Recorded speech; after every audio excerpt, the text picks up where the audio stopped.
ساڵتان لێبێت بینەرانی کورسات نیوز من ئەوڕۆتۆفیقم لە ئەڵقێم شەوی پانۆراما پێتانگەیشتینەوە بۆ قسە و باسکردن لەسەر مرافعەکەی سەرۆک مام جەلال و کوردستانی بوونی کەرکووک.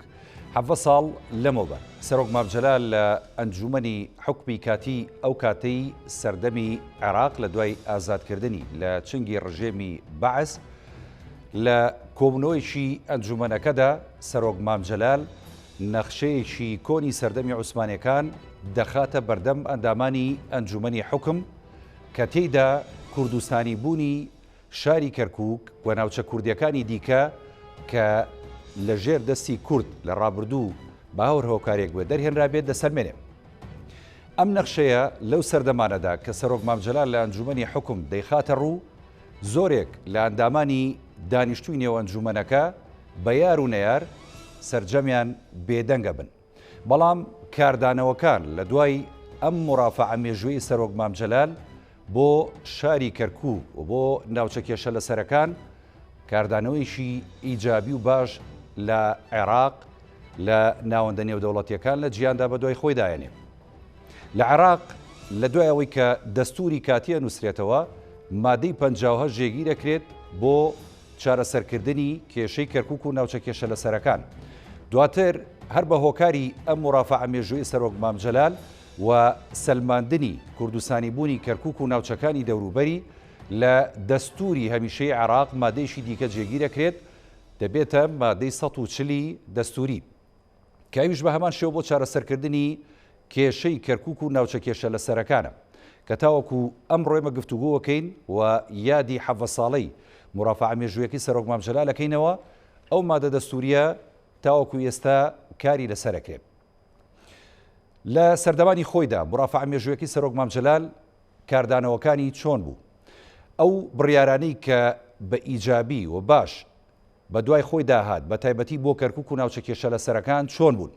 هۆکاری چییە کە لە دوای ئەو مرافعە مێژوویە و لە ئێستاشدا کە سەرۆک مام جەلال لە ژیاندا نەماوە بۆ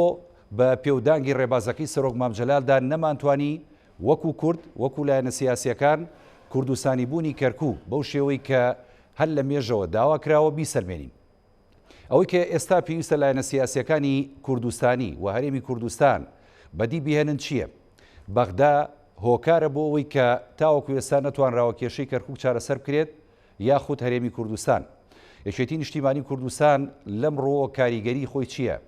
یەکێتی ئەتوانێت چۆن ئەو ڕۆڵە مێژووی خۆی کە لە ڕابردوو سەرۆک مام جەلال هەیبووە لە ئێستادا جارێکی دیکە زیندوی بکاتەوە بۆ ئەوەی کە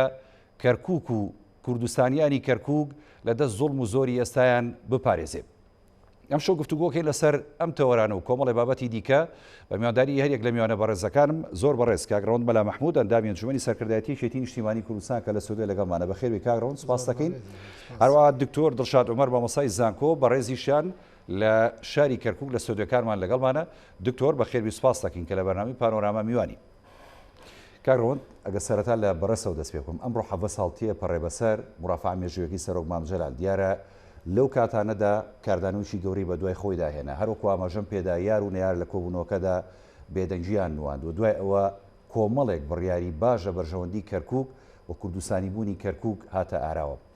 خوێنەوەتان بۆ ئەو مرافعە مێژووی سەرۆک مام جەلال چییە؟ بەڵێ سڵاو لە ڕۆحی پاچی بەڕێز مام جەلال، سڵاو لە ڕۆحی پاچی هەموو ئەوانەی لە پێناوی کوردایەتی و لە پێناوی سەرخستنی کێشەی کورد بوونە قوربانی. دیارە لەوێ لە ئەنجومەنی حکم بەڕێز مام جەلال هەر مەسەلە مرافعەکە نەبوو. بەڕێز مام جەلال لەوێ لە گفتوگۆکانی خۆیان باسی ئەوەی بۆ کردبوون و توی هەواڵینە خەڵکی عێراق. ئێمە 82 ساڵە داگیر کراوین، 82 ساڵە کە ئەو کاتێمە خۆمان حکومڕانی خۆمانمانە کرد، بەڵام بە بڕیارێکی عوسبەت الئومەم ئێمەیان مەحروم کرد لە هەموو ئەو مافانەی کە هەمان بووە. و جگەلەوە ئێمە لەو ساوە بۆ ئێستا کە خەباتەکەین بۆی وڵاتەکەمان ڕزگاری بێ ئەنی ئیتر بەسە ئەم هەموو چەسانەوەیە. لەوێ مام جەلال بەم ئوسلوبا دەستی پێکردبوو بۆ باسی ئەوەشی بۆ کردبوون کە لەم ناوچەیە هیچ جۆرە حکومڕانیەک نەبوو. حکومڕانی ئەوسای عێراق قەتاکو حەمرین بووە لەوە لەو پاشە بە دواوە کورد خۆی حکومڕان بوو. ئەمانەی گشتی بۆ شی کردبوونەوە لە هەمان کاتە خەریتەیەکی سەردەمی عوسمانیەکان ئەوەی کە بەڕێزت باسیەکەی هی ساڵەکانی 1990 مام جەلال ئەو خەریتەی بۆ هێنابوون خستوێ ڕوو پیانی وتبووی کە ئەم چەسانەوەیە لەو کاتانەوە بۆ ئێستاکە غەدرێکی قورسە لە میلەتەی ئێمە کراوە ئەوە خەریتەی خۆتانە بەدەستی خۆتان نووسراوەتەوە و خۆتان پێمان ئەڵێن ئەمە خەریتەی کوردستانە ئیتر بەسە نکۆڵیکردن لەوەی کە مافی کورد و خاچی کورسان بەم حاڵە داگیر بکرێ دیارە ئەمە جگە لەوەی تەسیرێکی زۆر گەورەی هەبوو تەسیرێکی نێودەوڵەتیشی هەبوو لە هەمان کاتشە هەموو ئەو هەواڵانەی ئەو خەڵکانی ئەو کاتە لە مەزیسی حکوما بوون لەگەڵ مام جەلالە ئەگەر لەوێنەکە شابی بینی هەر پێوەی دیارە هەمویان متەسیرن بە قسەکانی مام جەلال و هەر لەوەیە مادەی 58 دەستوری کاتی عێراقی چوە بواری جێبەجێکردنەوە بۆ کەرکووک ینی بۆ ئەوەی لایەنی کەم مافی داگیرکراوە و لێسەندرا و بە زۆر بگەڕێتەوە بۆ خەڵکی دانیشتوانی کەرکووک ئەمە خۆی لە خۆیە ئەوەی کە مام جەلال کردی من پێم وایە بە درێژی مێژووی کورد و مێژووی عێراق و مێژووی کوردستانیش هیچ کەس نەیتوانیوە مڕافعایشی وا بکە و کەسیش نەیتوانیوە بۆ ئوسلوبە قەناعەتیە بەهێزە بتوانێت ڕوبەڕووی حاڵەتێک بێتەوە 82 ساڵ لە داگیرکەری جگە لەوە خەریتەکەش ئەگەڕێتەوە بۆ بەپی معلوماتەکانی من بۆ تقریبان 130 ساڵ پێش ئەو کاتێک کە مام جەلال ئەو مرافعی کردو هیچ سەردەمی عوسمانلیەکان بووە دیارە هیچ سەردەمی عوسمانلیەکان بە واقع ئەو کاتە ئەوانش داگیرکەر بوونەوە بەڵام دانیان بە سنووری خاچی کوردستان نەخشەی کوردستانیان وا کێشاوە لەو خەریتێک هاتووە بەڵێ ئەو نەخشەیە ینی ڕاستە پەرۆشی هەم یەکێتی نیشتیمانی کوردستان هەم سەرۆک مام جەلال لەو کاتانادا دەرەخا بووی کە بە دوای ڕاستیەکاندا بڕاوە بە دوای ئەو بەڵگانەدا بچێت کە کوردستانی بوونی کەرکووک و ناوچە داگیرکراوەکانە سەرمێنێ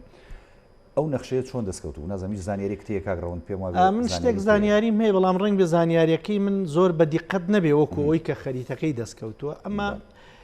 پیاوێک بە ناوی کاک حەمید بەدرخان وابزانام ئێستا لە ئەوروپاژێ پیاوێکی ڕۆشن فکری کورداوە یەکێکە لەو پیاوانەی زۆر بە دوای قەزەی کوردیەوە هەوڵ و جوودی جددی ئەکات ڕۆژێک بە میێوەنداری ئەچێتە مووسڵ لە ماڵی کەسێکی خۆیانە لەوێ چەند کەسێک دانیشتن باسی قەزەی کورد و باسی ناڕەوایی و نەعەدالەتی ئەو حکومڕانیاکەن کە لەسەر کورد تێپەڕیوە لە زمنیوانە پیاوێکی عەرەب لەوێدا ئەنیشێت بەعجی بەبێ بە کاک حەمید بەدرخان لە قسەکانیە دوای پێڵێ ئەڵێ کاک حەمید ئێمە لە بنەماڵەکەمانە لە تاریخی بنەماڵەکەمانە یەک خەریتەیەکمان بۆ ماوەتەوە ئەو خەریتەیە خەریتەیەکی دێرینی ئەم ناوچەیە بە تایبەت ناوچەی کوردستانی بە جوانی تیا دیاری کراوە دوای ئەوەی کاک حەمید کە کابرا خەریتەکەی بۆ بێنێ ئەێنێ ئەیبینێت بەپێی قسەکانی کاک حەمید بێ خەریتەکە تقریبان 16 ئەیفۆڕە خەریتەکە بڵێ ئەوەی کە مام جەلال لەوێ پەخشی ئەکاتەوە کاک حەمید دێ لەگەڵ هەواڵانی یەکێتی نیشتیمانی کوردستان مناقەشەی ئەم بابەتاکە ئەڵێ مۆزوعێکی وا هەیە تەبەن ئەمانش پەرۆژ بوونە بۆ ئەوەی ئەو خەریتەیە دەست بکەوێت ئەگەر بۆ کاتیش بێ جارێکی کە کاک حەمید دێتە کەرکووک وەچێتە منطقەکانی دیکە دیارە بە پەرۆشەوە خەریکی ئەما بێ لەگەڵ هەواڵانی یەکێتی نیشتیمانی پێم وایە کاگارا زۆر لە ناو مۆزوعەکەیان بووە خەریتەکەیان دەسەکەوێ و کە خەریتەکەیان دەسەکەوێ ئەو خەریتەیە لەوێ بەڕێز مام جەلال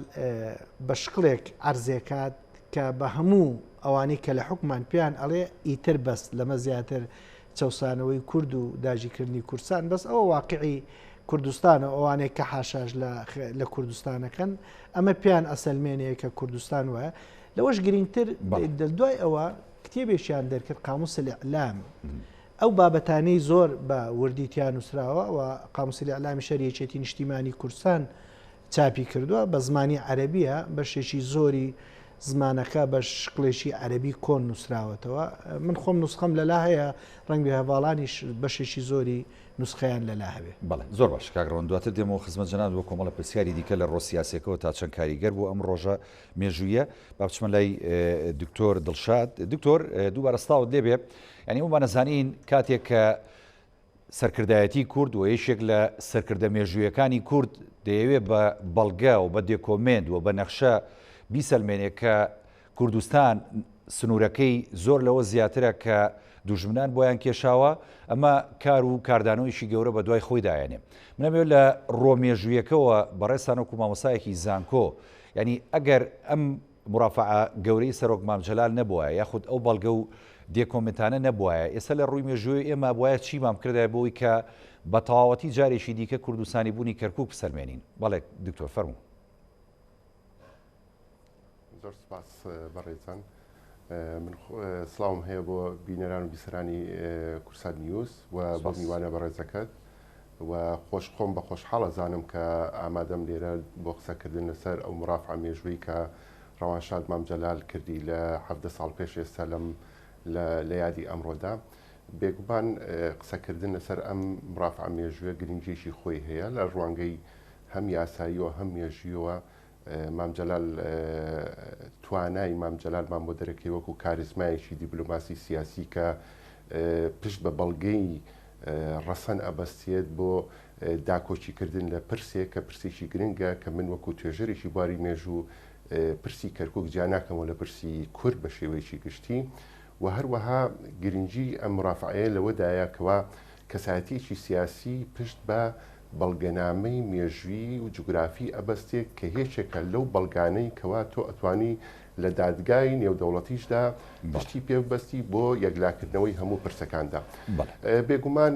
ئەو بابەتەی کە مام جەلال باسی کردبوو تەنها نەخشەکە نییە کە بەڕێستان ئاماژەتان پێکرد، ئاماژەی بە چەندین بەڵگەی تر کردووە و بە ئەو مراسلاتانەی کە لە نێوانی مەندوبی سامی و شافەیسەڵ کراوە، هەروەها باسی راپۆرتی کۆمەڵی گەلانی کردووە کە عوسبەت الئومەم لە ساڵی 1925 یەکلاکردنەوەی ویلایەتی مووسڵ ئەکا بەسەر کەرکووکە. هەروەها گرنگی داوە بە هەندێ سەرچاوەی نووسراو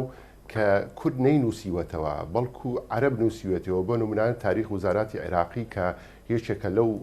سەرچاوە ڕەسەنە نووسراوانی کە بۆ مێژووی هاوچەرخی عێراق و کوردستان هەژمار دەکرێت و هەروەها ئاماژەی کردووە بە یەکێک لەو تێزە دکتۆرانەی کەوا لە ساڵی 50کانە نووسراوەتەوە کە ئەویش تێزێکی دکتۆرایە بۆ زانکۆی هیچ لە زانکۆکانی فەڕەنسا نووسراوەتەوە بە ناوی کێشەی ویلایەتی مووسڵ لەلایەن فاضل حوسێنەوە کە نووسراوەتەوە کە ئەوەش دوایی دین باسی دەکەین بە شێوەیەکی ورد لەسەر ئەم بەڵگە مێژوانەدا. بێگومان ئەو بەڵگە مێژوانەی کەوا مام جەلال باسی کرد و هەروەها ئەو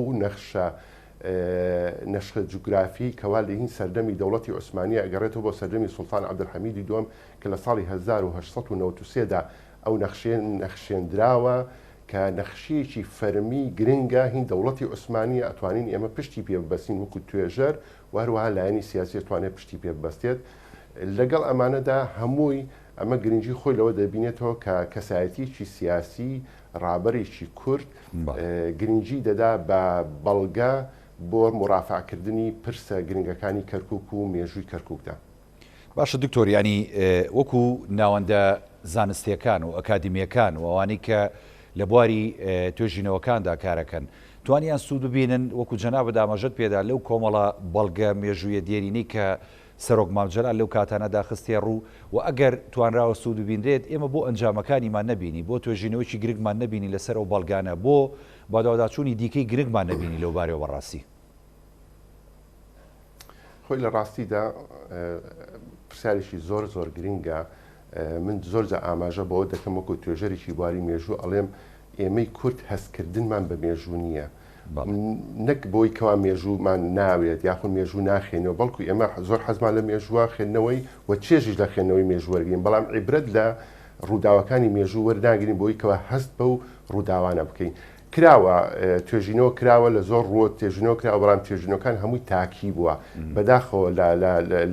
لە دوای 1992ەوە کە کورد پێگەیەکی سیاسی خۆی هەیە، هەتا ئێستا ناوەندێکی سیاسی بۆ ئەرشیفکردنی ئەو بەڵگەنامانەدا نییە، نە لە کوردستاندا و نە لە عێراقیشدا هەیە ئەوانەی کراوە هەمووی دەستگایەکی تایبەتە یاخود کەسانێکە سەرپەرشتی دەکەن. بۆ نمونە من نمونەیەکت بۆ دێنمەوە ئەو بەڵگانەی کەوا ئەو نەخشەی کە تێدایە مام جەلال ئاماژەی پێکردووە ئەوە لە ئەرشیفی عوسمانی هەیە لە دەوڵەتی لە ئەستەمبول هەیە و لە ئەنقەرە هەیە. دەوڵەتی عوسمانی کە بە حکمی 600 ساڵ حکمی کردو لەم ناوچانەدا کە کاتێ لە دوای ساڵی 1970 ئەڕوخێت و دەگەڕێتەوە بۆ ناوچەکانی خۆی هەموو ئەو بەڵگانە ئەباتەوە لێونە ئەرشیفی دەکات لە بنکەیشی ناوەندێکی گرنگ کە ئێستا هەموو توێژەران ئەتوان ئەڕۆن لێونەدا بۆ مێژووی عێراق و بۆ مێژووی نیشتیمانی عەربی بۆ مێژووی کوردستان بۆ هەموو مێژووی ئەو ناوچانی کە لەژێر داگیرکاری دەوڵەتی عوسمانی دابوون ئەچن پشتی پێبەستن. دەوڵەتی بەریتانی کە لە ساڵی 1970 تا ساڵی 1972 لێرەدا حکمی کرد دەسەڵاتی هەبوو لە عێراقدا و لە کوردستاندا هەموو بەڵگەنامەکانی ئێستا لە ئەرشیفی نیشتیمانی بەریتانیا پارێزراوە. ئەوای ئێمەش ئەوەنە هەستمان بکردایە بەم مێژووە گرنگەی خۆمانەوە هەر هیچ نەبایە بمانتوانایە دەستگایەکی ناوەندێکی گرنگی توێژینەوەمان بۆ هەر نەبێت ئەگەر نوسخە سەرچەکانیشمان یاخۆ ڕەسەنەکانیشمان دەست دەکەوتایە کۆپیمان بکردایە ئەما توانی تیمێک بنێنین بۆ ئەو دەستگا توێژینەوە ئەرشیفانەدا کە کۆپی بکەن و ئێستش زۆربەی زۆری ئەوانە و ئەرشیفانی کەوا من باسی دەکەم ئەرشیفی بەریتانی و ئەرشیفی عوسمانی و ئەرشیفی وڵاتانی تردا هەمووی ئێسەوە ئەکرێ بە ئەلکترۆنی ئۆنلاین نەکرێت ئەتوانین سوودی لێوە بگین. بۆ نمونە ئەو راپۆرتەی کەوا مامجەلال باسی کردووە و ئەوەی کۆمەڵی گەلان و ئەو مراسەلاتانەی لە نێوانی مندوبی سامی و شا فەیسەڵ کراوە یاخود لە نێوانی کورد کراوە هەمووی ئێستا بە شێوەیەکی ئۆنلاین ئەرشیفی کۆمەڵی گەلانەواتە عوسبەت الئومەمە هەیە لەسەر سایتە گرنگەکاندا بەڵام پێویستی بەوەیە کە ناوەندێک بتوانێت ئەم ئەرشیفە گرنگە داونلۆد کا و سەحبی کا و دای بنێ و بیپارێزە لە شوێنێکدا و بۆ ئەوەی ببێتە خامێشی گرنگ بەڵگەنامەیەکی گرنگ کە ئەمڕۆ سیاسەکانی ئێمە کە ئەچن لە مفاوەزاتە لە وتوێژە لەگەڵ حکوومەتە باسی دەکەن هەما شێوەی ڕەواشاد مامجەلال بتوانن پشت بەو بەڵگەنامە گرنگانە ببەسن بۆ ئەوی زۆر گرنگ بن بە بەڵگەنامەکاندا. دەستخۆش دکتۆریان دواتر دێمەوە خزمەت جەنابەت بڵێ کاگڕۆندۆک و دکتۆر دڵشاد ئاماژەی بێدایانی خۆ لە دیمەنە گشتیەکەی سەرۆک مامجەلال ئەو نەخشەی دەخاتە ڕوو بەڵام ینی لە پەراوێزی و کۆبوونەوەدا کۆمەڵێک بەڵگە و دێکۆمنتی گرنگتر کە دەخاتە ڕوو ئەمەوە دەکات کە لە ڕۆسیاسیەکەەوە قەنەعەت بە بەرامبەر بکات و بتوانێت وەکو جەنابی شت ئاماژەت پێدا هەم مادەی 58 لە دەستوری کاتی هەم دواتریژە دەستوری هەمیشەی مادەی 140 جێگیر بکات. لەو سەردەمانەدا کاردانەوەی ئەم مرافعە گەورەی سەرۆک مامجەلال وای کرد ڕەوشی کەرکووک و ناوچە کوردستانەکان گۆڕانکاریشی گەوری بەسەردابێت. ئەو گۆڕانکاریانە کە بەسەر کەرکووک داهات لە ڕووی پێکاتەوە لە ڕووی بەرەو پێشوونی پێکاتی کورد و بەدەستێنانەوەی مافەکان تا چەند کورد توانی سوودی لێبینێ لەو کاتانەدا بەڕاستی کاگڕۆند. بەڵێ منەمێ لێەوە دەست پێ بکەم لە پرۆسی ڕزگاری عێراق کە پرۆسەکە دەستی پێکرد 2 ڕۆژ دوای ڕزگاری کەرکووک مامجەلال هاتە کەرکووک 2 ڕۆژ دوای ڕزگاری کەرکووک مامجەلال کە هاتە کەرکووک نیامەوێت لێەوە دەست بە مۆزوعەکە بکەم. مامجەلال کۆبوونەوەیکی کرد لەگەڵ هەموو پێکاتەکانە کورد عەرەب تورکمان کرد ئاشور هەمووی بەشدار بوو. مامجەلال لەوێ وتارێکی گرنگی پێشکەش کرد. هەر لەوێ مامجەلال بە هەموو خەڵکی کەرکووچی وتی ئێرە کوردستانیە بەڵام لە هەمان کاتە چەپکە گوڵەکەیە هەموو نەتەوەکان لێرە ئەژێن. مامجەلال هەر لەوێەوە نەخشەی ڕزگاری کەرکووک نەخشەی پێکەوژیانی کەرکووچی داڕشت. هەر ئەو ڕۆژەی کە لەوێ بوو مامجەلال لە هەموو قسەکانیا لەسەر هەموو بابەتەکان قسەی زۆر جددی کرد و لەگەڵ هەموو نەتەوەکانیش احترام و بەڕێزەوە تێگەیانن کە ئەمە وڵاتێکە ئەبێ هەمومان پێکەوە بژین هەمومان پێکەوە لێرەوە بڵێ لەو ڕۆژەوە. من پێم وایە مامجەلال لە کاتی مرافعەکەیە واقعی عێراقی بەباشی خوێندبەوە تێگەیشت لەوەی کە ئێستاش کۆمەڵی خەڵکەیە ئەبێ بە بەڵگەوە پیان بسەلمێنی کە ئەم وڵاتە کوردستانە کە کەرکووک کوردستانە کۆمەڵێنەتەوەی دیکەتیە ئەژێ ئەمە هەر کەرکووک وانە زۆر شوێنی وڵاتانی دیکەش وایە هەر بۆیە ئەبینین لە دوای ئەوە مادەی 58 کە لە دەستوری کاتی عێراقا جێبەجێ ئەکرێ ئەمە خۆی لە خۆیان دەستکەوتێکی گەورە بوو معنویاتێکی بەهێزیش بوو بۆ کەرکووچیەکان بۆ کەرکووچیەکان و هەموو ئەوانەی کە لە کەرکووکە زۆر مافیگەڕانەوە بەڕاستی بڵێ دەرکرابوون. لە هەمان کاتە کە دەستوری هەمیشەی عێراق پەسەند کرا مادەی 140 کۆمەڵێ بڕگەیتیایە هەموو ئەو بڕگانە گشتی لە ساڵحی خەڵکە وەدەرنراوەکانی کەرکووکن و لە هەمان کاتە ئەو خەڵکانی کە بە ئیمتیازاتەوە هاتوونە کەرکووک چۆن بگەڕێنەوە بۆ ناوچەکانی خۆیان مام جەلال بۆ کەرکووک نەکرد بۆ کەرکووک بۆ هەموو ناوچە دابڕێنراوەکان هەمیشە بیرکردنەوەیکی جیاوازی هەبوو و لە هەمان کاتە مام جەلال لە ڕوحیا بابەتی مادەی 140 و مادەی 58 پێشووە زیندوو بوو چکە بۆی ئەبینین کە دێتە سەر کوردستانیەتی کەرکووک مام جەلال خۆی دێ سەرپەرشتی انتخاباتی کەرکووکە ئەگەر بەبییرتان بێ مام جەلال بەردەوام ئەو کاتەی کە سەرۆک کۆماری عێراقیش بوو کاتە پشۆکانی کە ئاهات بەشێکی زۆری لە کەرکووکتەوە وەجگە لەوە لە کاتی هەڵبژاردنەکانە مام جەلالیش وەک هەموو خەڵکێکیکەی عێراق کە خاوەن حیزب و حیزبێکی گەورەیە ئاهات لە کەرکووک بەڵام هەمیشە کە مام جەلال کە ئاهات لە کەرکووک بەتایبەت لە 2014 کە هات هەموو پێکاتەکانی کەرکووکی وەج بۆ وەج بەبان کرد لەگەڵ هەمویان گفتوگۆیە کرد وە پێشتریش چەندین جاریکە لەگەڵ هەمووی ئەمە وای کرد مەسلەی مادەی 140 جوانتر بچێتە پێشەوە بەردەکانی بەردەمی مادەی 140 مام جەلال بە ئوسلوبی خۆی سەبر پاچی ئەکردەوە بۆی ڕێڕەوی خۆی وەرگرێت بەرگەکانیشی جێبەجێ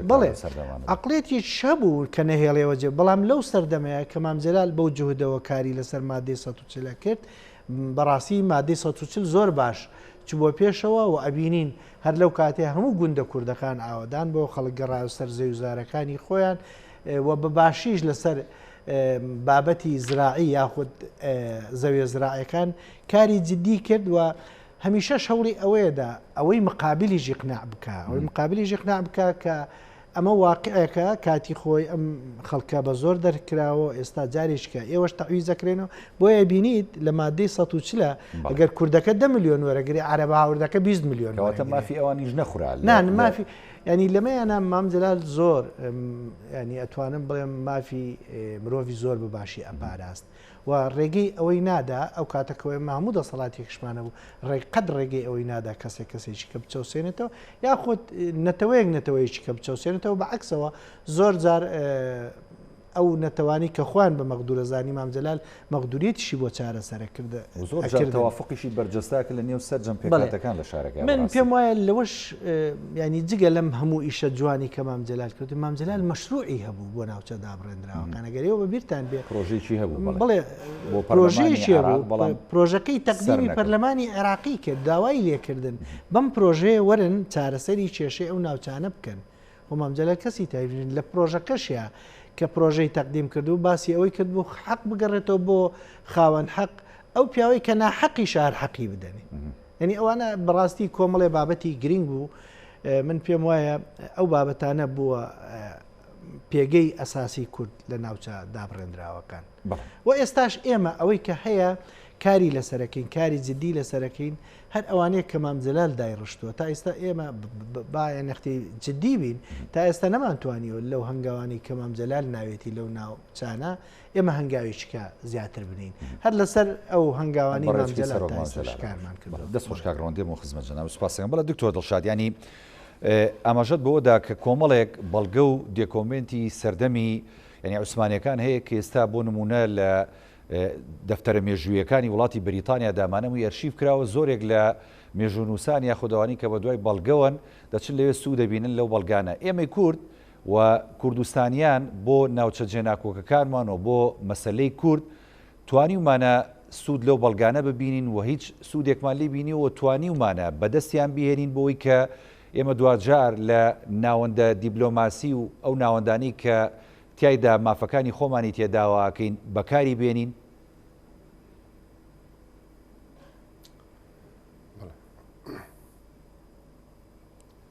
بەڵێ لە ڕاستیدا ئەگەر بەواقعی وەڵام دەینەوە نەخێر یعنی وەکوتم ئەوانەی کەوا دەستیشمانەکەوێت توێژەران بە توانای خۆیان ئەیکەن یاخۆ بە جۆدی خۆیان ئەیکەن بۆ کارێکی تایبەتیش ئەیکەن یا بۆ توێژینەوەیکەن یا بۆ نووسینی کتێبێکەکەن بەڵام وایە لایەنی سیاسی یاخود حکوومەتی هەرێمی کوردستان ئەوایە هەموو ئەو توێژەرانی کۆ بکردایەت وەکو بەرنمەیەک کاری لەگەڵ ئەم توێژەرانە بکردایە بۆ ئەوەی بە بەڵگەنامەکردنی ئەمانە و ئەرشیفکردنی ئەمانە و بە بەرنمەیەک سوودی لێ ببین ئێستا ئێمە زۆربەی زۆری ئەو دەوڵەتە زلهێزانە و دەوڵەتانی دەوروپشتیشمان ئەیبینین کە کاتێک کە بڕیارێکی سیاسی ئەدرێت یاخود پلانێک بۆ دەوڵەت و بۆ حکوومەت و بۆ هەر پرسیشان کە دائنێن پشت بە بنکەی توێژینەوە ئەبەستن پشت بە توێژینەوەی ئەو توێژەرانە ئەبەستن کەوا لە چوارچێوەی ئەو دەوڵەتەدا پرسیان پێکراوە یاخود پلانیان داناوە لە ڕێگای ئەو توێژینەوانەی ئەکرێت لە هەموو کەتەجیاکاندا بۆ نمونە لە بواری مێژوودا لە بوارەکانی تردا بۆیە حەق وا بوو شتێکی وا بکردرایە و ناوەندێکدان بدرایە و سوودیان لەمانە ببینایە. هەندێک کار کراوە وەکو وتم کاری تاکیە کاری دەستە جەمعین یاخود کارێک نییە لەلایەن حکوومەتەوە کرابیان ئەمانە هەندێک بابەت کراوە بەڵام ئەوایە زیاتر بکرایە. ئەمە خاڵێکتر من ئەمێ ئاماژەی پێ بکەم نەک تەنها ئەم بەڵگانە گرنگە ئێمە خودی مێژووی سیاسی و دیبلۆماسی کارێزمای مامجلال زۆر گرنگە بۆ ئێمە هەر هەمومان ئێساڵین لەسەر ڕێبازەکەی مامجلال ئەڕۆین باشە ڕێبازەکەی مامجلالمان ئێمە ئێستا نووسیوەتەوە ڕێبازەکەی مامجلالمان ئێمە هەتا ئێستا بە شێوەیەکی ئەکادمی ڕێبازێکمان بۆی داناوە بۆی هەمومان لا نەدەین لەم ڕێبازە بۆیە من پێم باش بوو ینی یەکێتی نیشتیمانی کوردستان مامجلال کەسایەتێکی سیاسی بوو نەک بۆ کورد نەک بۆ عێراق لە ڕۆژهەڵاتی ناوەڕاست و لەسەر ئاستی جیهانیشدا بۆ نمونەیەش لەوانەی کەوا مامجلال باسی دەکات باسی وینستۆن چرچل دەکات کە وەزیری مستعمرات بووە کە دوو جا بۆتە سەرۆک وەزیرانی بەریتانیا لە جەنگی جیهانی یەکەمەوە بەرپرسە بێ لە دەوڵەتی بەریتانیا هەتا کۆتایی جەنگی جیهانی دووەمدا ئەم کەسایەتە بەریتانیەکان هەڵسان زانکۆییان بۆی دروست کرد بە ناوی زانکۆی چرچلەوە هەموو سیاست و مامەڵەکردنی ئەم کەسایەتە سیاسیە و ڕێبازەکەی و هەموو ئەرشیفەکەی ئیتر بە بەڵگەنامە و بەمانە بێ هەر هەمویان لەنا ئەو داناوە و چەندین ئێستا زانکۆ هەیە کۆلێژ هەیە لە ناو ئەم زانکۆیەدا زانکۆی چرچل کە کار لەسەر ڕێبازی چرچلەکە من پێم باشە ئەمە پرۆژەیەکە ئەمە من پێشتریش باسم کردووە لەگەڵ هەندێک کەسایەتی نزیک لە ناو یەکێتی نیشتیمانی کوردستاندا کە حەقە ئێمە مامجلال زانکۆی ئەو پێشنیارەشەکەم ئەم زانکۆی لە ناو شاری کەرکووک بێ بە حکمەوەی کاگرەوەند ئاماژەی کردووە هەمومان شادی نەسەرەوەی کە کەرکووک چەندێک گرنگ بۆ لە لای مامجلالدا زانکۆیەک دروستکێ بە ناوی زانکۆی مامجلالەوە و هەموو ئەم زانکۆیە هەم ئەرشیف بێ کۆکردنەوەی هەو بەڵگەنامانێک کە ئەمانەوێت و هەندێک کۆلێژی تایبەت بە سیاست و بە سیاسەتی نێودەوڵەتی و بە شێوازی دیبلۆماسیەتی مامجلال و بە مێژووی مامجلال لە ناو سیاسەتە و لە پەیوەندیەکان لەگەڵ دەوڵەتە عەرەبیەکان دکتۆر ئەمە بەڕاستی خاڵێکی زۆر گرنگەوە هەنگاوێکی زۆر گرنگیشە ینی بۆچی بەجددی کار نەکراوە لەسەرەوە بۆچی ئێوە بە ینی گوڕوتینێکی زۆرترەوە بەرەوپیری ئەم پێشنیاری خۆتەوە نەچووی بە تایبەتی ینی بۆ دەست پێشخەر نەبووی بۆ ئەمە واللهی مامۆستای جان ینی لە ڕاستی ئەم کارانە بە ئەرچی تاچی کەسێک ناکرێت ئێمە هەمومان ئامادەین پرۆژەکە دەخینە ڕوو بەڵام ئەبێت خۆ لایەنێک کە پشت بەمە بەستێت لە بەرەوەی ئەمە بودجەیەشی کاملیەوێت ئەمە پلانیەوێت ئەمە کۆمەڵێکی تێوێت بۆی ئەمە تەرحەکەین ئامادەی خۆمان دەرەبڕین ئەگەر هەر هاوکاریەک و یارمەتیەکەم ئەمە لە لایشی دەدا ئێمە باسی گرنگی ناوەندی توێژینەوە ئەەکەین کە زۆر گرنگە ئەمڕۆ من کە مامجلال باسی دەکەین باسی دەوە دەکەینکەوە کەسایەتیەکی سیاسی بووە کە پرسێکی سیاسی لەسەر شان بووە ئەوش پرسی کورد بووە بە درێژایی تەمەنی کە کاری کردووە لە سیاستدا و هەروەها لە دوای 2023دا داکۆچەرێکی سەرسەختی دۆزی کەرکووک بووە مامجلال کاتێک کە ئیبینی باسی مێژووی عێراقمان بۆکە و مێژووی ناوچەکەمان بۆکە وەکو کەسایەتیەکی مامۆستایەکی بواری مێژووی زۆر بە توانایی بینین بۆیە من لێرەوە ینی ئەمەوێ ئەو ئاماژەیە بدەم بە هەموو سیاسەکاندا تۆ کاتێک کە سیاسەتەکەی ئەبێ پشت بە هەندێک زانست ببستی بۆی بتوانی سەرکەوتوبی ینی زۆرێک هەیە کە ئیبینێت تا ئێستا مێژووی عێراق نازانێت کەی دروست کراوە یاخود خوێندنەوەی نییە بۆ مێژووی عێراقدا چوو تا مێژوو نەخێنی تۆ ناتوانانی بنیادی هیچ بڕیارێکی سیاسی بدە یاخود باز لە پرسی کەرکووک بکە یا پرسی کورد بکە یا پرسی عێراقیش بکەیت بەڵێ دەست خۆش دکتۆر کاگڕۆندیانی بەڕاستی ئەوە خاڵێکی زۆر گرنگە کەوتا دکتۆر ئاماژەی پێدا و ئەمان ئەی پێشنیاریشیان کردو بۆ هەندێک لە سەرکردایەتی یەکێتی و بەرپرسانی باڵای یەکێتی کە خۆیمە لە خۆیدا زۆر گرنگە ئێستا جەنابەت ئەندامی ئەنجومەنی سەرکردایەتی یەکێتی ینی هەم بەڕێزیشت و هەم دکتۆریش ئاماژەی بۆدا کێمە لەسەر ڕێبازەکەی سەرۆک مامجلالین و دەبێ و ڕێبازە پارێزین بەڵام بۆچی وەها نەکراوە کە ئەم ڕێبازی سەرۆک مامجلال بۆ نمونە بکرێتە ناوەندێک بکرێتە بەڵگە و دێکۆمان بکرێتە ینی ئیتر هەر شتێکی مێژووی کە ئێمە بتوانین وەکو جەنابی شەدامەژت پێدا وەکو دکتۆری ژەڵێت ئەم ڕێبازە بپارێزینەوە پەری پێ بدەینەوە لەسەر ئەم ڕێبازاگە بەردەوام بیت دەستکەوتی زیاتر بەدەستێنی بۆ ئەوە نەکراوە ینی بەدەنگەوە چونتان چۆنە بێ وەکو یەکێتی نیشتیمانی کوردستان بۆ مەسەلەی وڵا من دەستخۆشی لە کاک دکتۆرەکەم کاک دکتۆر تەمان بە جوانی باسی ئەو بابەتەی کرد کە ئەمە چۆن بکرێتە بەرنامەی کار و چۆن زانکۆیەک بەناوی مامزە پێشتر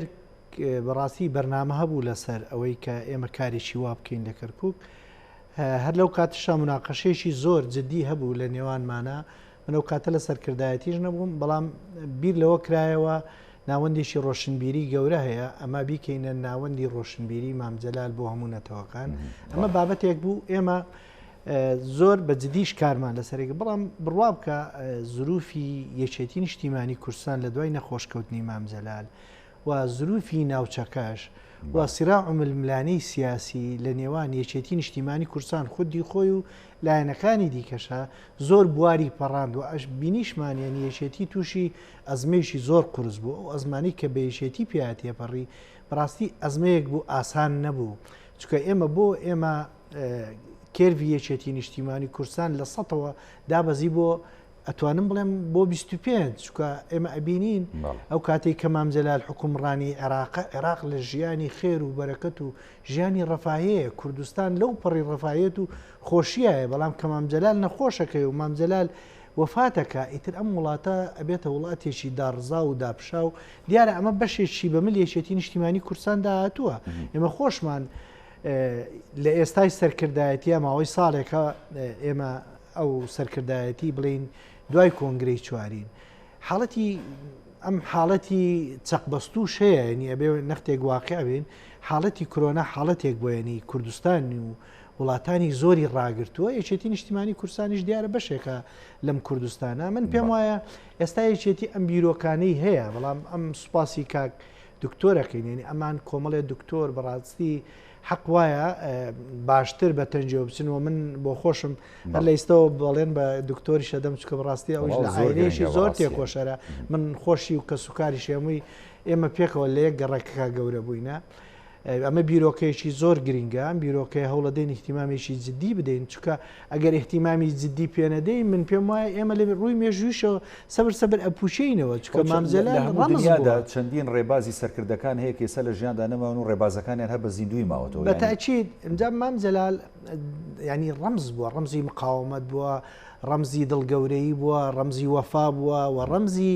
تەبایی و نێوان هەموو پێکاتەکانی عێراق بووە ینی تاقە شەخص کە توانی بێتی ئەم عێراق ڕاگرێ شیعە و سوننە و هەمووی بێنێ لەسەر مێزەکە پێکەوە نانی بداتێ و بە خزمەتی بکە و بە تەبایی بهێڵێتەوە مامجەلال بووە کەس نەیتوانێت تا ئێستا ئەم بابەتە بکە بۆیە ئەوە حەقێکی ڕەوایە و من لێرەشەوە بەڕاستی هەوڵی جددی بۆ ئەدەم و ئەو هەوڵە ئەوەی کە کاک دکتۆرەتی فعلەن بە فەرد ناکرێ ئەبێ حیزبێکی سیاسی وەک یەکێتی پشتیوانی ئەم بابەتە بکە و ئەمە لە خزمەتی گشت پرۆسەی کوردیە جگە لەوەی ئێمە وەک کەرکوچیەکان بەڕاستی ینی مامجەلال کە دێتە سەر مامجەلال ئیتر هەموو شتێکمان هەر لای مامجەلالە چکە مامجەلال وا فێری کردین کە ئێمە هەمومان هەم بە وەفابین بۆ شخصی خۆی و لە هەمان کاتیشا بیر لەوە بکەینەوە ئەوانی کە مامجەلال ئەیوت ئەوانە جێبەجێ بکەین واقعێکی شەیە واقعی ئەم یەکێتی نیشتیمانی کوردستانە لە عەسری مامجەلالیشا تووشی کێشەی زۆر قورس بوو هەر مامجەلال توانی ئەو تەوازنەی بینی هەمومان ڕابگرێ و بمانگەێنێتە ئەم حاڵەتی ئێستاش و ئێستا ئەم یەکێتی نیشتیمانی کوردستانە من پێم وایە سەبر ئەپەرژێتە سەر ئەو کارانەش و ئەو کارانش بەهیمەتی هەمولایەک چکە بەڕاستی غەدرمان کردووە لە مێژووی خۆمانەوێ و غەدرانە هەوڵ بیرمان نەچێ ینی نفوسی زۆربەی لایەنە سیاسەکان بە تایبەتی یەکێتی نیشتیمانی کوردستان لە کەرکووک و ناوچە کێشە لە سەرەکان ئەی نفوسێکی زۆر دیارە و بەرزە و لە زۆرێک لە ڕووداوەکانە بڕیاری یەکلاکەرەوە زۆر جار لە یەکێتی نیشتیمانی کوردستانە لەسەر مەسەلە گرنگەکان خۆی بەتەچیدەوەی جەنابەت ئەڵێ ئەوە واقعە بەڵام بەڕاستی غەدرێکی قورسیشیان لە خەڵکی کەرکووک کرد ینی ئەتوانم ئەمە هەموو یەکێتی نیشتیمانی کوردستان نەبوو چەند کەسێک لە ناو یەکێتی نیشتیمانی کوردستان بوو بەڵام لایەنی دیکە هەبوو بە خۆفەرزکردن ئەو واقعی بە مل کەرکووکە هێنا تووشی ئەو حاڵەتەی کردین چونکە ئەوەی کە مامجەلال لە ڕۆژی مرافعەکە ئەڵێ 82 ساڵی ئەمە ئەچەوسێننەوە ینی ئەمە باسی چەرچڵەکە ئەڵێ چەرچڵ بە مەلیکی عێراق ئەڵێ ئێم لێت تێک نەچێ حکومڕانی تۆ هەتاوەکو حەمرینە چەرچڵ وا بە مەلیکی ئەوسای عێراقەڵێ کە نامەیەکی بۆ نووسی ئەڵێ دەسەڵاتی من هەتا چۆیە چەرچڵ وای پێڵێ ئەمانە خۆی لە خۆیان گشتی بەڵگەی مهم من و بەڵگەی ئەو کوردبوونی کەرکووکن بەڵام کوردێک دێ کەرکک ئەخاتە بەردەم مزایەدەیەک ئەبەم حاڵی ئێستاە گەێنێ ئەمە دڵی کەرکوچەکانی زۆر ڕەنجاندووە خەڵکی کەرکوچی زۆر تووشی ئافات و مەشاکلی قورس کردووە بەڵام هەر ئەوەیە خاکە بەشێکە لە ڕۆحت ناتوانانی لێدا ببڕی کەرکوچەکانیش بۆ عقلێتە بیرەکەنەوە بەڕاستی وا بیرەکەنەوە ئەمە بەشێکە لە ڕۆحیان ئەم هەموو ساڵی کە غەدریشان لێکراوە ناکرێ بە ئاسانی دەستبەرداری من بۆیە پێم وایە ئێستاش لە کەرکووکە ئەو واقعی کە جەناب دوتت واقع هەیە هەرچەند خەڵک گلەی لێمانەیە گلەکانیان حەقا ڕاستە و ئێمە حەقە بە خۆمانە بچینەوە واقعەکە کە هەیە قبولی بکەین و لە هەمان کاتیشا جۆری جدی بۆ بکەین دەست خۆشکاگڕۆن دێمەوە خزمەتجان بەڵە دکتۆر دڵشادیانی هەمیشە بینیمانە لە زۆرێک لە سەردەمەکان و لە ئێستاشدا کە ئێمە لە سەدەی 21 دانیانی زۆرێک لە ڕاستیەکان و بەڵگە مێژوویەکان کە لەسەر هەندێک مەسەلە دەهێنرێتەوە زۆر جار دەشێوێنرێت بە دیاریکراوی ئێستش کە ئێمە باز لە مرافع مێژوویەکەی سەرۆک مامجەلالەکەین و چەسپاندن و سەلماندنەوەی بەڵگەکانە لەسەر واقعی کوردستانی بوونی زۆرێک لە ناوچەکانی دەرەوەی هەرێمی کوردستان ئەمانە سەلماندنەوەی ڕاستیەکانە بەڵام لە دوای نەمانی سەرۆک مامجەلال یعنی دەبینین کۆمەڵێک ڕاستی دیکە هەیە دەشێوێنرێت و کۆمەڵێک بەڵگەی دیکەی مێژووی هەیە دەشێوێنرێت چی بکرێت وەکو لە ڕۆ مێژوویەکەوە و ئێوەی بەڕێزان کە لە بوارەکەدا پێشڕەون وەکو مامۆسایانی زانکۆ کەسانی ئەکادمی ئەوانەی کە مێژوو دەنووسنەوە چی بکرێت بۆەوەی کە ئەو بەڵگانەوە ئەو مێژووی کە هەیە وەکو خۆی بپارێزرێت و جارێکی دیکە بچەسپێنرێتەوە بڵێ زۆر سپاس لە ڕاستیدا تەنها بۆ پاراستنی بەڵگەکان گرنگ نییە کارکردن لەسەر ئەو بەڵگانەش زۆر گرنگە ینی ئێمە ڕاستە ئێستا کارەکەین یاخود دەنگمان بۆ ئەوەیە کەوا هەوڵ بدەین ناوەندێک دروست بکرێ بۆ کۆکردنەوەی ئەم بەڵگانەوە زۆر لە بەڵگەی تر هەیە هەتا ئێستا دەستی کورد نەکەوتووە دەستی توێژەرانی کورد نەکەوتەوە دەستی مامۆستایانی کورد نەکەوتووە لە دەوڵەتانی تردا هەیە ئەم بەڵگەنامانەدا بۆ نمونە من هەتا مانجی نۆ کۆنفرانسێکمان کرد لە کۆلێژەکەی خۆمانەکە کە تەوەرەکەمان لەسەر مێژووی شاری کەرکوو بوو یەکێ لەو بەشداربوانە توێژینێکی پێشکەشمان کرد کە هەندێک نەخشەی کۆنتری دۆزیوەتەوە کەس کوردستانی بوونی کەرکووک ئەسەلمێنی ساڵی 1655 زایانیە کە یەکێک لە گەریدە مێژوەکانی دەوڵەتی عوسمانی بە ناوی ئۆلیا چەربی کە دێتە ئەم ناوچانە و کتێبێکە نووسێت و باسی کەرکووکەکە و نەخشەی کەرکووکدانێ و گەڕاوەتەوە ئەمە بۆ لە دەوڵەتی عوسمانیدا ئەمەی خستۆتە ڕوو بۆیە مەبەستم لێرەدا ئەوەیە کە دەیان بەڵگەنامەی تر زۆر گرنگتر هەیە هەتا ئێستا ئێمە دەستمانە کوتووە بەڵام دەستکەوتنی ئەمانە هەمووی وەکو پێشتریش ئاماژەم پێکرد بە هەوڵی و توانای تاکیە ئێمە ئاراستەی قسەکانمان ئەوەیە ئەم هەوڵانە ببێتە هەوڵێکی گشتی یا ئەوە تا لایەنێکی سیاسی یاخود حکوومەتی هەرێم کە کار لەسەر ئەم بابەتە بکە بۆ ئەوەی یەکەم هەنگاومان ئێمە کۆکردنەوەی ئەو سەرچاوە گرنگانەیە و ئەو بەڵگەنامە گرنگانەیە دووەمیان کارکردنە لەسەر ئەو بەڵگەنامانە چونکی ئێمە تەنها پاهەرستنی بەڵگەنامەکان بۆ ئێمە گرنگ نییە ئەبینە کتێبخانەیە کە بینە ناوەندێکی ئەرشیفی تەنها بۆ پاراستنی بەڵگەکان بەڵام گرنگتر ئەوەیە کار بکەین توێژەر بێنین ئێمە ئەم ناوەندانە کە باسی دەکەین کە کۆنتاکتانمان هەبێ لەگەڵ زانکۆکانی هەرێمی کوردستاندا و لە هەموو کەرتەکانی زانستیەکاندا بێن کار لەسەر ئەم بەڵگەنامانە بکەن بۆ ئەوی لە دوا ڕۆژدا بۆ بە چەندین توێژینەوەدا ئێمە دەربچین ئەم توێژینەوانە ببێتە ئاراستەیەکی استراتیجی سیاسی بۆ بڕیاردەری سیاسی لە حکوومەتی هەرێمی کوردستان بۆی کار بکەن لەسەریدا ئێمە کە ئەڵێین سیاسی ئەبێ مێژوو بخێنێتەوە بۆ ئەومانە کە بزانێت ڕابردووی ئەم ناوچانەدا چۆن بووە ئێمە حقیقەتێکی مێژووی هەیە من وەکو توێژەریشی بواری مێژوو ئەمە لێرەدا ئاماژەی پێ بکەم هەتا ساڵی 1920 هەتا مانجی هەشتی ئابی 1920 شتێک نەبوونە بە ناوی عێراقەوە ئەم قەوارە سیاسی کە ئێستا هەیە و بەم نەخش جوگرافی و ئیداری کەوا هەیە شتی وان نەبووە لە مێژووی ئەم ناوچەیەدا کە تەمەنەکەی بۆ هەزاران ساڵە گەڕێتەوە و بنیادەری شارستانەتی لەم ناوچەیەدا بۆ شتێک نەبووە بە ناوی عێراقدا هەبووە دەستەواژەی عێراق هەبووە لە سەردەمی دەوڵەتی ئیسلامیدا لە چاخەکانی ناوەڕاستە و لە مێژووی نییە و تا دوای ساڵی 1920 کە بڕیارە درێ لە کۆنگری قاهیرەدا کە شانشینی عێراقدا بمەزرێ لە 23 ئابی 1920 عێراق نەبووە تەنانەت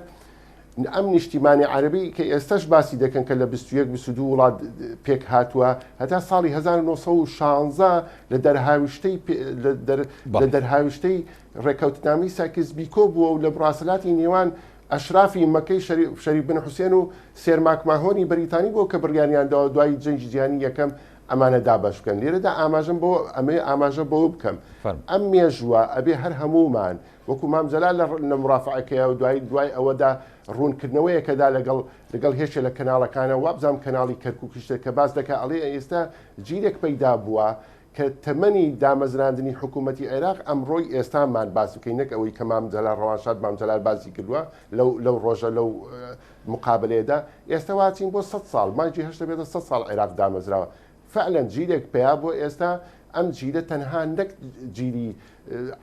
تەنانە لە سیاسەکانی مێژووی عێراق نازانێت چییە فبۆیە ئێمە پێویستە جارتر بگەڕێتەوە تەنانەت بن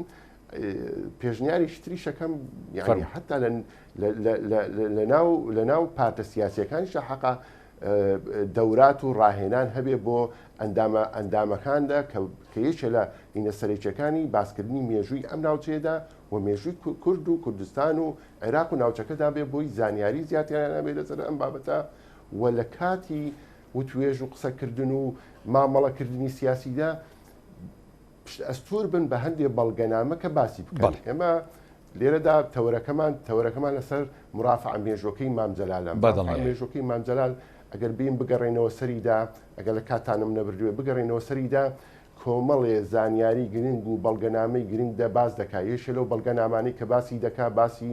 راپۆرتی کۆمەڵی گەلانە بۆ یەکلایکردنەوەی کێشەی ویلایەتی مووسڵ کە لە ساڵی 1926 یەکلایی دەبێتەوە تا ساڵی 1926 کەرکووک بەشێک نەبووە لە عێراق ڕاستە 5 ساڵە دروست بۆ لە ساڵی 1921 بەڵام کەرکووک و مووسڵ و هەولێر و سلێمانی و دوهۆک و هەرێمی کوردستانی ئێستا بەشێک نەبووە لە عێراقدا لەو سەردەمەدا ئەمانە ڕاستی مێژوین ئەبێ هەموو کەسێ بزانێ و بزانینی زیاتر بزانین ئەو راپۆرتەی کە کۆمەڵی گەلان کە هاتوونە کە لە ژنێشی پێیان پێکهێناوە و لە دەرئەنجامی ئەوەی کەوا کۆنگرەی لۆزان ئەبەستێ لە ساڵی 1923 بۆ هەڵوەشاندنەوەی پەیماننامەی سیڤەر و یەکلانەکردنەوەی کێشەی ویلایەتی مووسڵ دەچێت بۆ کۆمەڵی گەلان ئەم تیمە کە دێتە ئەم ناوچەیەدا و باس دەکات مام جەلال بەڕوونی ئەم راپۆرتە مام جەلال ئاماژەی پێ دەکات کە ئەڵێ ئەم تیمە کە هاتوونە سەرڕایەوەی هەموو فشارەکانی دەوڵەتی عوسمانی لە سەریان و حکوومەتی عێراقی لە سەریان و بەرژەوەندیەکان نەوتیەکانی ئەو سەردەمەی کۆمپانیای نەوتی تورکی کە بە ئاشکرا بە حکوومەتی عێراقی بە دەوڵەتی عوسمانی گوت چێتان امتیازی نەوتی ویلایەتی مووسڵ ببەخشێ بە کۆمپانیای نەوتی تورکی ویلایەتی مووسڵ بۆ ئێوە ئەبێت فەمانە هەر هەمووی بەڵگەی گرنگن ئێستش راپۆرتێکە بە زمانی کوردی هەیە بە زمانی عەربی هەیە و بە زمانی ئینگلیزیش هەیە ئەتوانین هەمومان بگەڕێنە سەری ئەتوانین بیخێنینەوە و ئەتوانین پشت ئەستور بین لە هەموو وتوێژەکان و سیاسەکانی خۆماندا لە بەرامبەر نەیارانماندا دەستخۆش دکتۆر بەڵە کاگەی ڕۆند ئەمێ لە کۆتا پرسیار بۆ بە ڕێزدەوە پرسم دیارە ئەوەی کە سەرۆک مام جەلال ینی هەر لە سەردەمی خەبات و مێژووی خۆیدا کردوێتی و لەو ڕۆژە گرگە کە بە ڕۆژی مرافع مێژوویەکە دانرێ بۆ کوردستانی بوونی کەرکوو ئەمە لە پێناو کورد و سەرجەم کوردستان کردوێتی لایەنە سیاسەکان بە گشتی توانیویانە سوود لەم ڕۆژە مێژوویە بینن یاخود لەو ڕێبازی سەرۆک مام جەلال بین و بیپارێزن یاخود نەخێر ناکۆشی هەبوو لەو ڕۆژەوە من شکلی بیرکردنەوەی مام جەلال لەسەر کەرکووک شتێکم بە بیرکەوتەوە ئێستامێ ئەوتان بۆ باز بکەم ئێمە لە مەرحەلەی مفاوەزاتە بووین ساڵی 84 وکات من حیمایی بەڕێز مام جەلال بووم ڕۆژێکیان مام جەلال هەر بە پێ وتی با بچین بەرەو سێروان بەرەو کانیتو کە چوین لەوێ دەورەیەکی پێشکەوتوو هەبوو بۆ کادرە پێشکەوتەکانی یەکێتی ڕابەری سیاسیەکان ئەو کاتە لێپرساوی کەرتەکانی کۆمەڵی ڕەنزدەران کۆمەڵی لەو کادرە پێشکەوتوانە لەوێ بوون کاک ئەمین هەبوو من پێم وایە من بۆ خۆم یەکەم کتێب کە خوێندە بێتمەوە لەسەر سێکوسکەی بەعسیان کاک ئەمین کاتی خۆی نووسیەوە لەسەر دەمی شاخە تەبەن کتێبێک بوو زۆر بەپێز بوو بەڕاستی هاتە سنوورەکانی ئێمەش جەولەی زۆری کرد ئەو کاک ئەمینە لەوێ سمینارەکەی ئەژێڕا دوای مامجەلالی ژوە کرد کەسێکی جۆگر دانیشت کە سمینارەکە تەواو بوو و مامجەلال هەنێ ڕخنەی گرت وتی کاگەمین تۆ ئەم کتێبەت نووسیەوە دەست خۆش بە میش حەقی خۆمە ڕخنە بگرم یەکێ لە ڕخنەکانی مامجەلال باسی بابەتی زەوی بوو وتی ئەو حەویجەی کە تۆ ئەیبینی شوێنی هەوارگەی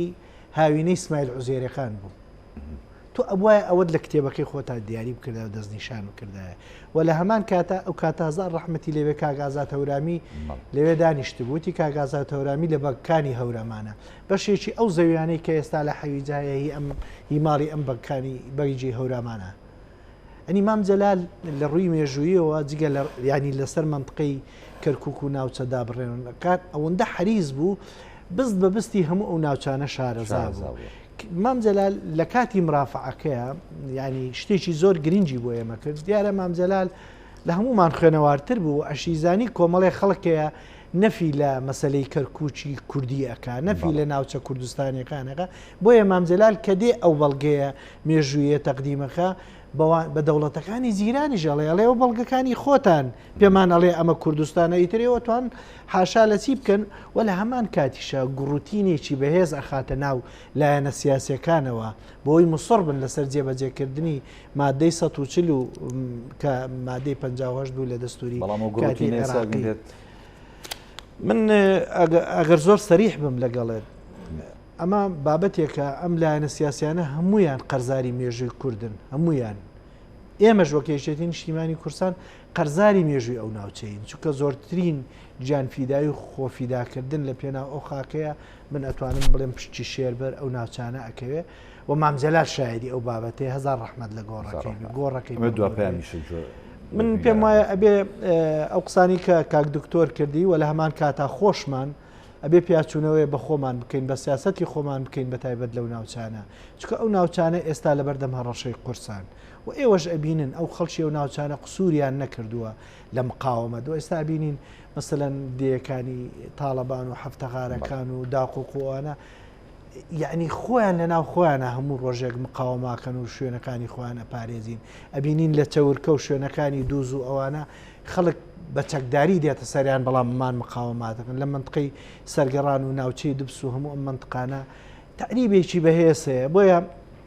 ئەبێ لە پێش هەمویانەوە یەکێتی نیشتیمانی کوردستان و ئەنجا لایەنەکانی دیکەش زۆر بەجددی لەسەر ئەم کارە بەجواب بێن و ئیشی لەسەر بکەن بەداخەوەم حکوومەتی هەرێمە ئەم پەرلەمانی کوردستانش بە هەروە بڵێم زۆر جار من لەسەر کەناڵەکانیان بینم قساکەن بەڵام مەفروض وایە مەیدانی بێن ئەو شوێنانە مەیدانی بێن ماڵ بە ماڵی ئەو گوندانە بگەڕێن و پێیان بڵێن ئێمە پشتیوانیتانەکەین بۆ ئەوی خەڵک پێویستی بەوەی ئێستا کەسێکە بێ پشتیوانی بکە معنەویاتی هەبێ بۆ ئەوەی گوندەکانی خۆیان چۆڵنەکەن لە شوێنی خۆیان بۆ هیوایان پەیامەکەت گاسپاسەکەم بەڵام دکتۆر جەنابیش لە ماوەی کەمتر لە خولەکێک دوا پەیامی خۆت بگەینی سوپاس دەکەم فەرموو زۆر سپاس وەڵایی من خۆشحاڵم ئەوەی کەوا ئێمە کە یادکردنەوەی یەشێ لە مرافعە گرنگە ئەمبێژوەکانی ڕەوانشاد مامجەلالەکەین کە هەموو جار کە یادی مامجەلالەکەینەوە بۆ شتێکی باش دەرئەنجامێکی باشی هەبێ فبۆیە من ئاراستەی قسەکردنم هەم بۆ کاگڕەوەندەوەکو ئەندامی سەرکردایەتی وە بۆ هەموو ئەندامانی سەرکردایەتی یەشێتی نیشتیمانی کوردستان و بە تایبەتی بۆ بنەماڵی مامجەلالیش کە ئەو پرۆژەی کە خستمە ڕوو یاخود زانکۆیەک بەناو مامجەلالەوە بکەنەوە لە کەرکووکدا و یەکێک لە بەشێک لە بەشەکانی ئەو زانکۆیە کە ئەرشیفکردنی هەموو شتەکانی مامجەلال بێت و یەکێ بەشێکی تریشی بەشێکی ناوەندێکی توێژینەوە بێت کەوا ئێمە کار بکەین لەسەری بۆ کۆکردنەوەی بەڵگەنامە مێژوەکاندا و بۆ نمونەیەک نمونەیەکت بۆ باسەکە یەک نمونەیەکە گەرمەجال هەبێت ئێمە لە ناو هەموو دام و دەستگاکانی حکوومەتە بەڵام لە کەرکووکە ئەتوانین ئەوەی کە ئەرشیفانەی کە هەیەە چەندین بەڵگەنامی گرنگ هەیە کە من ئەتوانم ئێستا ناتوانم ئاماژەی پێ بکەم لە بەرەوەی لەوانەیە هەندێک شتی لەسەر بکرێت بەڵام ئەتوانین لەو شوێنادا کۆمەڵی بەڵگەنامە دەرکەین بۆ نمونە من یەکێک لەو تۆژیناوانەی کردم لەسەر ڕۆژنامەیەشی دەوڵەتی عوسمانی بۆ ناوی ئەلمووسڵ لە ساڵی 1950 دەرچووە من 150 عددم هەیە لە ساڵی 1902 بۆ 1906 لەم ڕۆژنامەیەدا باقیشان هەبووە دەوڵەتی عوسمانی لەو سەردەمەدا لە کەرکووک و لە مووسڵ سلێمانی قەرزی ئەدا بە جوتیارەکان کە کاتی قەرزکردنەکانی تەواو بووە لیستێکی بەڵاو کردوتەوە ناوی هەموو ئەو جوتیارانی کەوا قەرزەکانیان نەداوتەوە بە شوێن و بە ناوچەی زەویەکەی و بە ڕوبەری زەویەکەی و بە ناوی سیانی خۆی و بە ناوچەکەیدا هەمووی کردووە بە لست و بۆمان دایناو ئەمە یەکێکە لەو بەڵگەنامانەی کە ئەیسەنمێنێ ئەم زەویە لە فڵان شوێن بەناو ئەم کوردەوەی ئەمانە هەمووی بەڵگەنامەن ئەتوانین ئێمە کاری لەسەر بکەین و کۆی بکەینەوە کاری لەسەر بەو هیواین سپاس بۆ میوانە بەڕێزەکان دکتۆر دڵشاد عومەر مامۆستای زانکۆ کە لە سودۆکارمان لە شاری کەرکووک لەگەڵ ماوی سپاس بۆ بەڕێز کاکڕەوەند مەلا مەحموود ئەندامی ئەنجومەنی سەرکردایەتی یەکێتی نیشتیمانی کوردستان کە لە سودۆ لەگەڵ ماوی سپاس دەکەین بەڵێ بینەرانی بەڕێز هەڵقەم شەوی پانۆراماتان پێشکەش کرا خواتان لەگەڵ